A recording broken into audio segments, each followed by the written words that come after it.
Next up is Paul Sussman to introduce our main speaker for the day.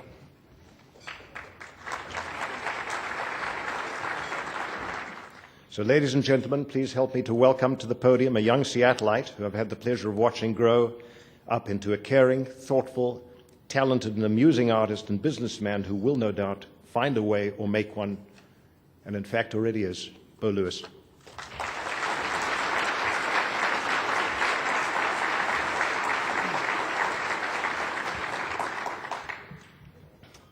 Thank you, Paul. I'm sure I will have no problem following the last speaker you introduced, Nelson Mandela. I'd like to thank Seattle Rotary number 4 for having me today. Thank you, President Jim McCurdy. And I will do my best to behave.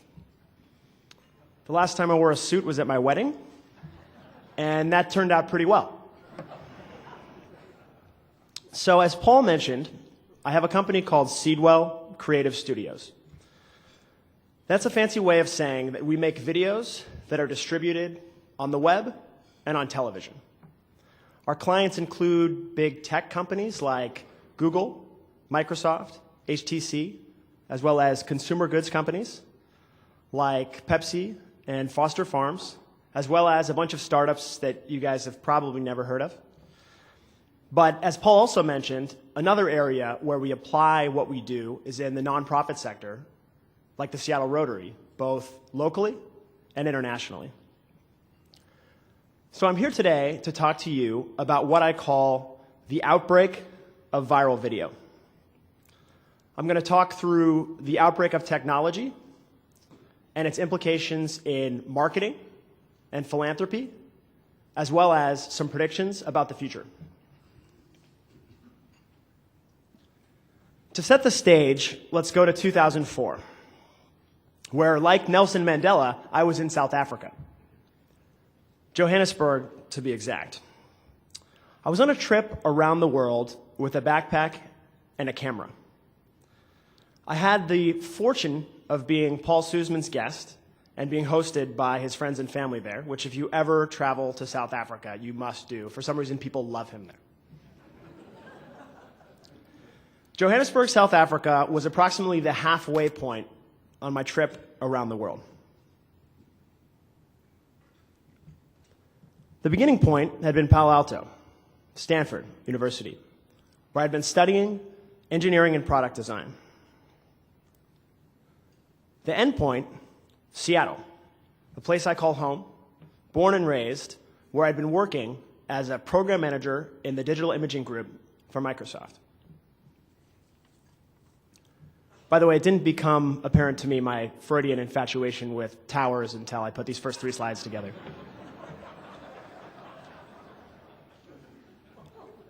So this was the camera that I had with me in 2004. The state-of-the-art Olympus. It was a digital point-and-shoot that had a whopping 4 megapixels and 3 times digital zoom. It didn't do much in the way of video. And at the time, portable video recorders were largely too expensive or large and cumbersome to travel with. So video was a little bit off of my radar. Little did I know that in 2005, technological advancements would happen that would make the viral video outbreak possible and build an industry that had not priorly existed, which would become the foundation for the company Seedwell that I today work with. So what were the components of this outbreak in 2005? The first is what I call the commoditization of digital video. As a student of engineering and product design, I like to look at gadgets. These 2 gadgets came out. The first one, on the left, may look like a medical device in 1980, but it's actually a video camera. This was the CVS video camera that you could take back to any CVS drugstore, and they would give you a DVD of your footage. It was the predecessor to the flip camera, a camera you might have heard of, one that famously stole 20% of the consumer electronic video camera market with almost 0 marketing budget and was later acquired by Cisco for $500 million.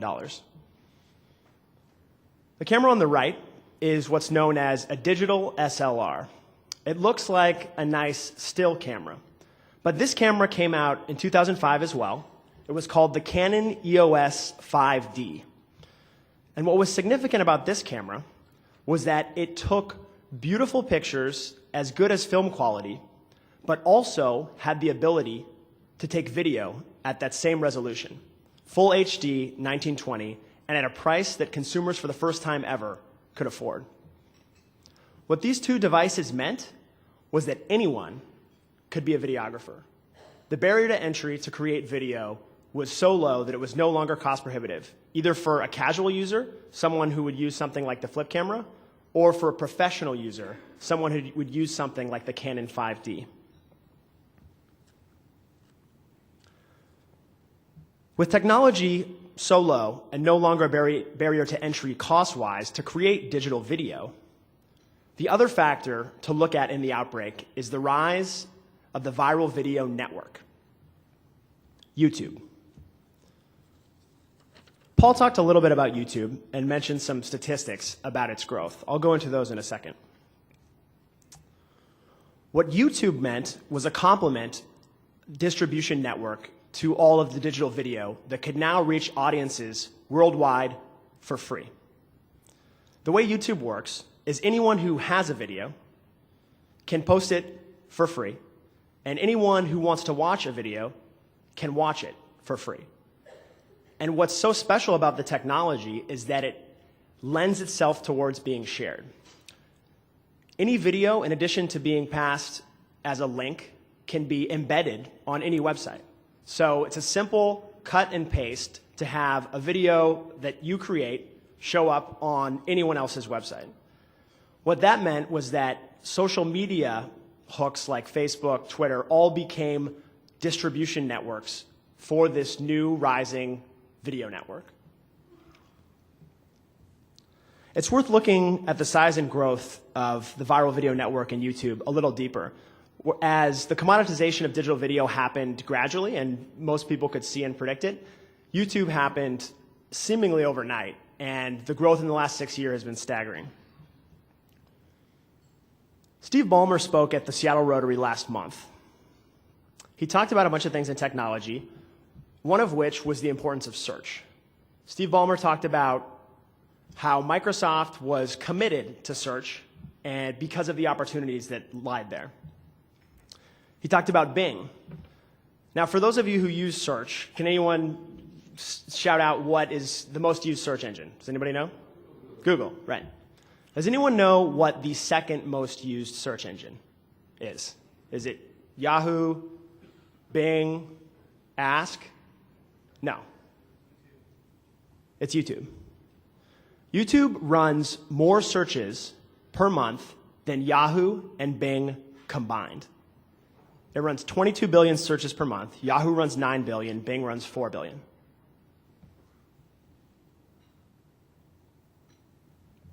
As Paul mentioned, YouTube started in 2005. By the end of the year, it had amassed an audience of over 100 million viewers per day. That's comparable to the Super Bowl audience, which is the largest American audience of any program. A year after it was created, Google bought it for $1.6 billion. In 2007, it consumed more bandwidth than the entire internet did in the year 2000. In 2010, as Paul mentioned, those numbers had increased to 2 billion video views a day. And Paul got one thing wrong, actually. In 2011, now, the new statistics, YouTube shows over 3 billion video views a day. For some context on what that means, there is an estimated 1.7 billion TV sets in the world. So this is 1 billion more views than there are TV sets in the world every day. So what does this mean? With YouTube and the rise of the viral video network, there is now an incomparable distribution network to put digital video out there into the world, and the mechanisms to share and spread it even faster than any television or other media technology has done historically. So what does this mean for marketing, for business? I'm going to get into an example that is close to home here in Seattle and deals with the Puget Sound.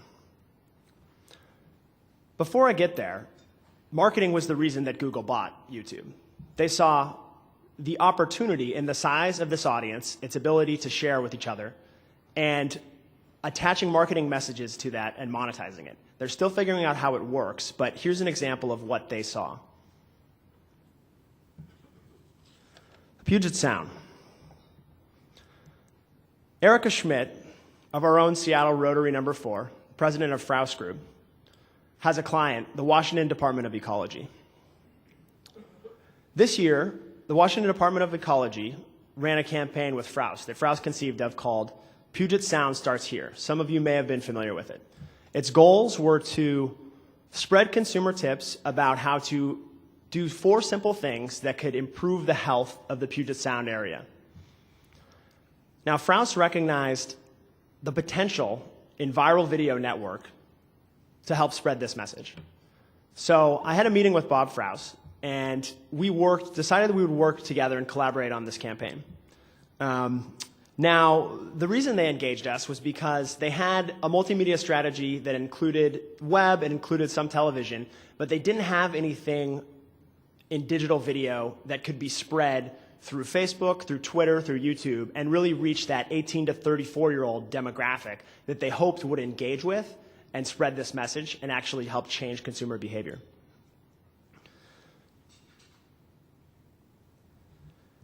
So the strategy that we came up with centered on the viral concept of picking up after your dog poop. We felt that this, out of the 4 areas that Frous was focusing on, was the best suited for the viral spreading of the YouTube audience. What we did was, and what typically is done to create a viral video advertisement, is to create content that is so engaging with the particular target audience that they have to watch it and they have to share it. Because if they don't, nobody sees it. Unlike television or traditional media, you do not buy that distribution network, you earn it. So we came up with this idea that was a pop culture parody of a popular song that was a 1990s Billboard hit called No Diggity. The concept we came up with was called Doug Doogity. And it was about a passionate R&B singer who went around the Puget Sound to iconic locations, picking up after dogs' waste and throwing it in the garbage. The lyrics talked about the importance to Puget Sound and the waste of bacteria that exists in runoff water that most people don't think too much about. So what were the results? The video was a success. People watched it and shared it. And on YouTube, which is our primary distribution channel, it reached the top 2% of videos on YouTube within the first 30 days. Beyond YouTube, the interesting thing about viral marketing is that success means coverage in other press, in other mediums. So it's not just limited to the audience you get on YouTube. What happens when you have something interesting like this that people are talking about inherently through YouTube with Facebook and Twitter and spreading these messages is that blogs find out about it. The TV finds out about it. And that's what happened with this campaign. There was a field day with local press and even national press. So King 5, Como 4, KCPQ 13, and including the Huffington Post and Fox News all picked up this story.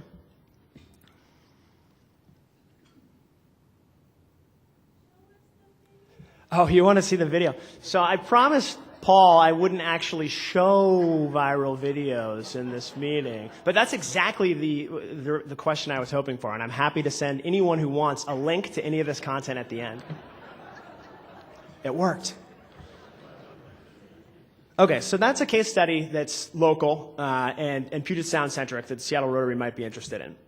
The big picture here, though, is that brands have started adopting this strategy of using digital video and viral video networks to spread their marketing messages cost effectively. And when done so, the production cost is low, as we talked about, and the distribution cost is 0. So some examples of brands that have done campaigns like this in the private sector, Microsoft, Google, T-Mobile, Pepsi, Burger King, Ray-Ban, Levi's, and an increasing number. The list goes on. So the cool thing about this for my company is that this space is only 6 years old. And so our company is 3 years old, but in those 3 years, we've been able to work with amazing clients because of the rapid emergence of digital video and our relative expertise and proven track record in engineering what makes something go viral and taking the risk out of whether someone will see it. So beyond my company, this is starting to catch on with the big media guys. So, companies like Saatchi & Saatchi and Goodby Silverstein and local Omnicom-owned Hornell Anderson are all finding new concentrations in digital because of the potential that they see in these distribution networks and the lower costs of creation of video. So while marketing is interesting for the bottom line, it's perhaps not as interesting as what this can mean for philanthropy. It's also less obvious how this works for philanthropy and less proven, but I'm going to share an example with you. This is southeastern Ethiopia. Some of you may recognize these tribal people. This is the Hammer tribe.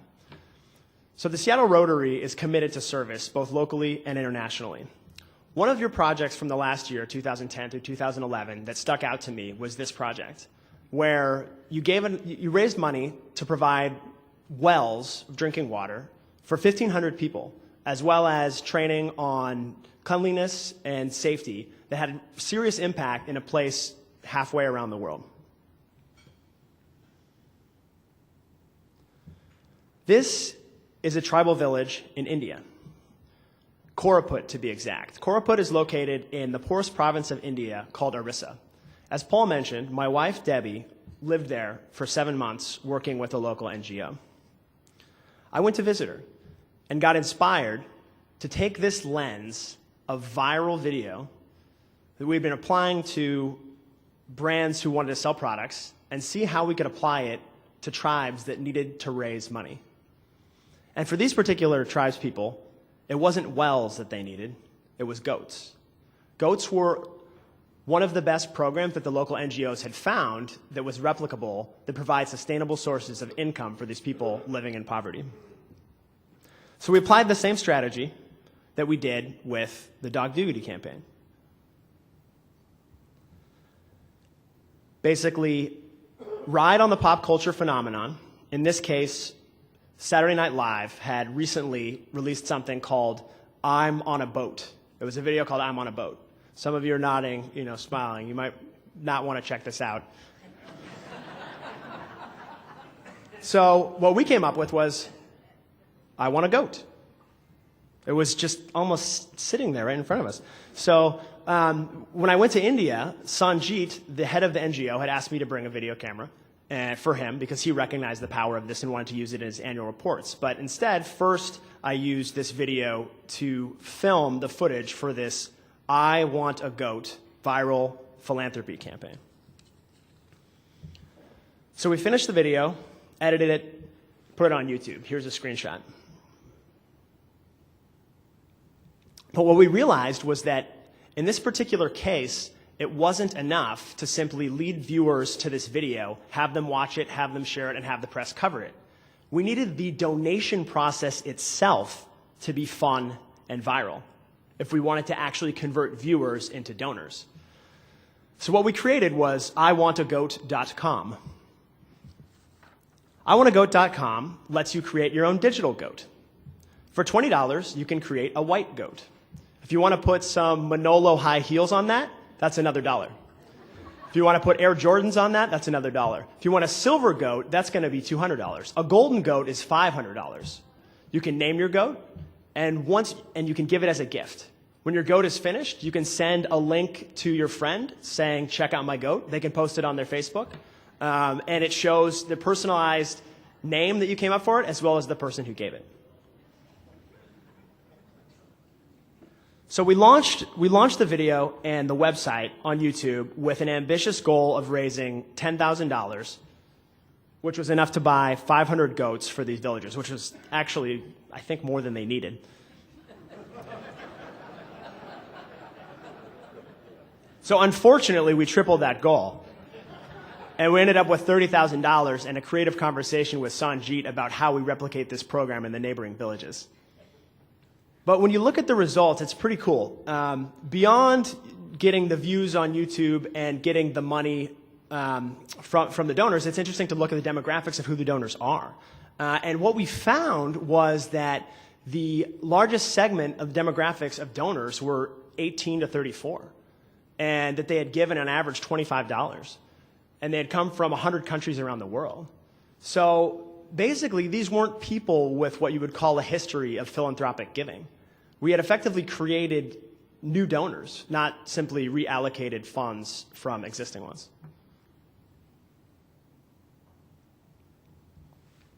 So that wraps up my example about how this can work in philanthropy.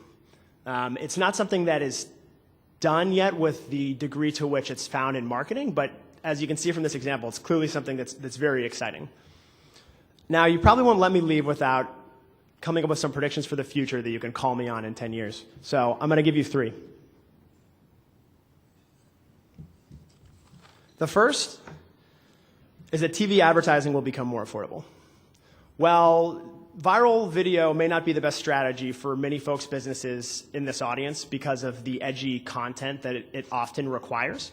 You're probably familiar with television advertising. What's happening because of viral video and the opportunities to advertise on the web is that the competitive pressures of those costs are driving down the competitive costs of television. So when you have the alternative to place your video on YouTube in a auction-based system, similar to how they sell AdWords, and the price is $4 CPM, versus paying a media buyer to make a national campaign, the price point is a lot lower for YouTube. And the content, the advertisements, are finding their way in both platforms. So the advertisements that play best on TV are also playing on YouTube. You watch a Super Bowl commercial, and you may have seen it on TV. You may have watched it on YouTube afterwards. So what's happening there is one's really low and one's really high, and they're actually similar in terms of the experience. And so my prediction is that TV advertising will become much more affordable. And another tool that is helping that is this distribution channel, why I have Google up there, which is called Google TV Ads. So this is something most people don't know about, but Google, like they do for search, allow you to spend between $5 and $1 million targeting keywords that people who are searching will find and then link through to your site. They actually do the same thing for TV. You can spend $5 or $1 million right now and place a TV commercial that you make on any network targeted at any demographic in any region based on an auction pricing model. Now, I don't know why people haven't found this or done it, but I think it's just because they haven't evangelized it well enough. So that's kind of one of the things I'm doing here. So this is an example, of how TV becomes, how these changes in the web find their way into traditional medium and have real impacts on the cost effectiveness of those. My second prediction is that consumers will only watch which ads they choose to. This is already happening. On YouTube, viewers choose to watch everything. It's user-initiated. On TV, DVRs, TiVo, etc., make the user experience possible to fast forward through or completely eliminate advertising. Combine that with the fact that multitasking is so prevalent in the younger generation, and folks are likely to be on the computer while they're watching the TV or doing 7 other different things, that when they are in fact forced to sit through an ad, they just won't watch it. They'll watch something else. And so this puts a large burden on creating content up front that is engaging with a branding message second. My third and final prediction is that film will become further commoditized and digital distribution will follow. As I talked about the Canon EOS 5D and what it meant for potential filmmakers in lowering the cost of entry, the same thing has happened with software. The same thing has happened with Final Cut Pro. The editing systems that used to cost tens of thousands of dollars are now digital and practically free on a computer. Now, the distribution network is still shaping up, but you're seeing brands like Sundance. You may have heard of the Sundance Film Festival, and Robert Redford franchising that model, taking it to theaters across the country. You're also seeing films like Slumdog Millionaire and The Hurt Locker win Best Picture and Best Director awards at the Academy. The rise of independent film. The distribution networks are not yet mature. Netflix is making a play at it, as is Hulu, and YouTube will as well. But once that network is mature to the same degree that user-generated video network is for YouTube, it's going to have profound changes for what it means to watch a film and what it means for the cost of actually creating one and getting it seen. So this is definitely an area that my company is personally interested in. We would love to make films. And in fact, we made our first film, which Paul mentioned. It's called Salam Dunk. So with your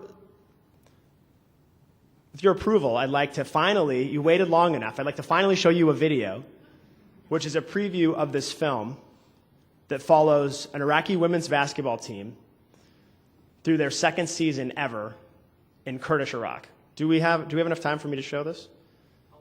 3 minutes?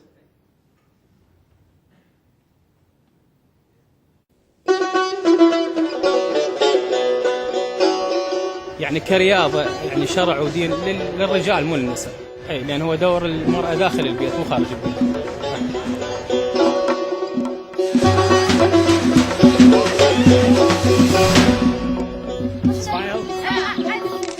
My name is Leyan and I'm 20 years old. I was born in Baghdad and I spent about 17 years of my life there, and then I moved to Suli and it's going to be my third year here.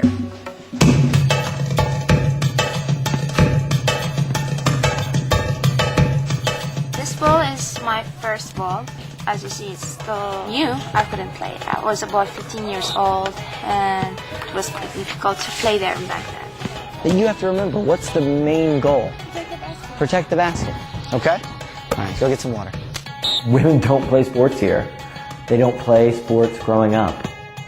Everybody on the line? Ready?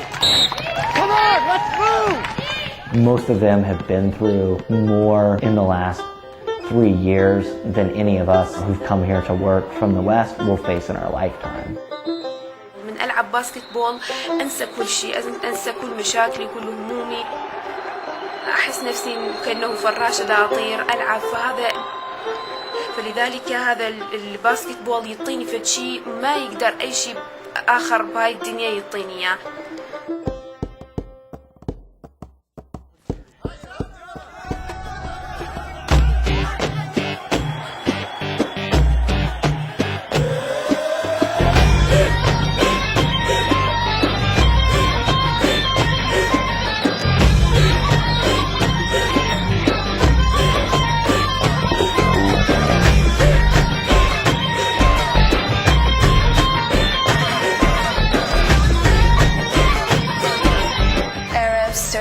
Kurds, Christians, Muslims. It's just like mini Iraq is all put together in AIS women basketball team. I got a different life now. I should live this life now. Basketball helped me to forget. Yeah. ضيق لبسك ما عندك أوسع منه، ارباع ولاد الحي فيكي جنو، اختيار العلى عكازة عنت عباله الشازة، اختيار العلى عكازة عنت عباله الشازة، طفل الحامل توأم ويكاغي اسمك عاتم. Thank you all so much for having me. If we have time, we may be able to do some questions now. I really appreciate the opportunity. A question or two? No takers? All right. Well, Beau, thank you very much. Really interesting program. Seattle Rotary Online is made possible in part by a grant from First Choice Health, working with the Washington Health Information Collaborative to use technology to bring better health care to patients throughout the Pacific Northwest. First Choice Health.